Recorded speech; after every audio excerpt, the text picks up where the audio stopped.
Dear students, first of all, very much good morning to all of you. In the previous video हमने basically financial market के unit के अंदर आपसे discuss किया था stock exchange के बारे में.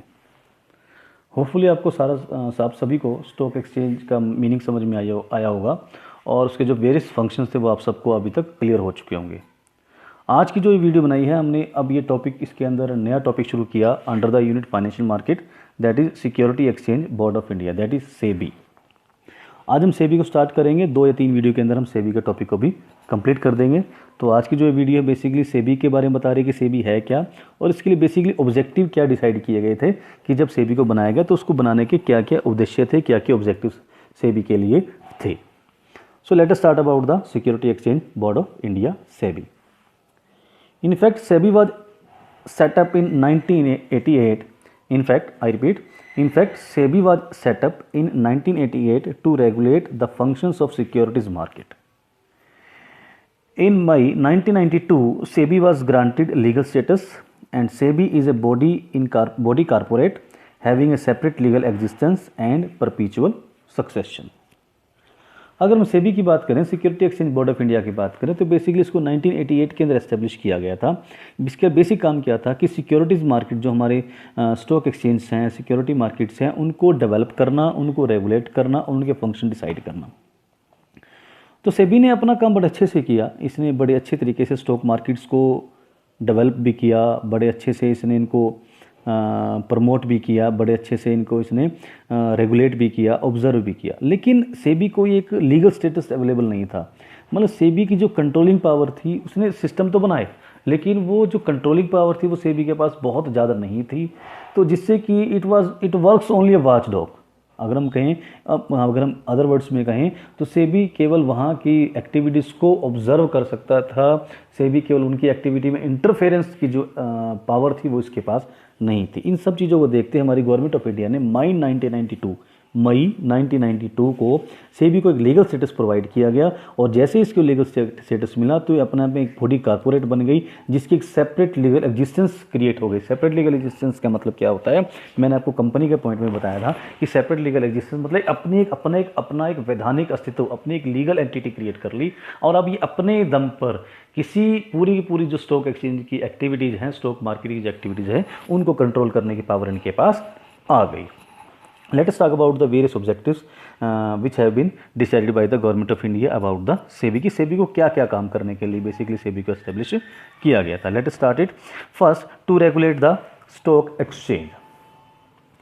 To regulate the stock exchange. जितनी भी स्टॉक एक्सचेंज हमारी इंडिया के अंदर एस्टेब्लिश हैं उन सभी को security exchange board of India से एफिलेट होने की जरूरत पड़ गई कि सभी की सभी सेबी से एफिलेट होंगी और सभी की एक्टिविटीज़ को सेबी रेगुलेट करेगा. कोई भी सेबी की गाइडलाइंस को ओवरलुक नहीं कर सकता. Every stock exchange market is bound to follow the orders and guidelines issued by the security exchange board of India. Second point की बात करें, to protect the right of investors. SEBI की लीगल स्टेटस बनने से पहले कुछ इस तरह के फ्रॉड्स क्रिएट हुए कि किस तरह के सिस्टम क्रिएट हो गए, इस तरह की मेल प्रैक्टिसेस एस्टेब्लिश हो गई कि मार्केट के अंदर कुछ फ्रॉड कंपनियां एस्टेब्लिश हुई. उन्होंने अपने शेयर इन्वेस्टर्स को सेल किए और उसके बाद कंपनी बंद हो गई. अल्टीमेटली क्या हुआ, जितना भी पैसा इन्वेस्टर्स ने लगाया था वो सारा का सारा पैसा डूब गया और इन्वेस्टर्स को एक हैवी लॉस को फेस करना पड़ा.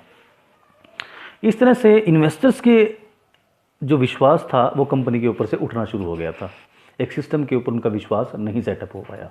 तो यहाँ पर इन्वेस्टर्स की सेफ साइड देखते हुए, इन्वेस्टर्स को प्रोटेक्ट करने के लिए, इन्वेस्टर्स की फेवर में डिसीजन लेने के लिए सेबी को एस्टेब्लिश किया गया, सेबी को एक लीगल स्टेटस प्रोवाइड किया गया. नाउ सेबी स्पेशली ये बात जरूर ध्यान देती है कि इन्वेस्टर्स का जो इंटरेस्ट है, इन्वेस्टर का जो राइट है वो उनको मिलने चाहिए, उनके इंटरेस्ट की सेफगार्ड होनी चाहिए.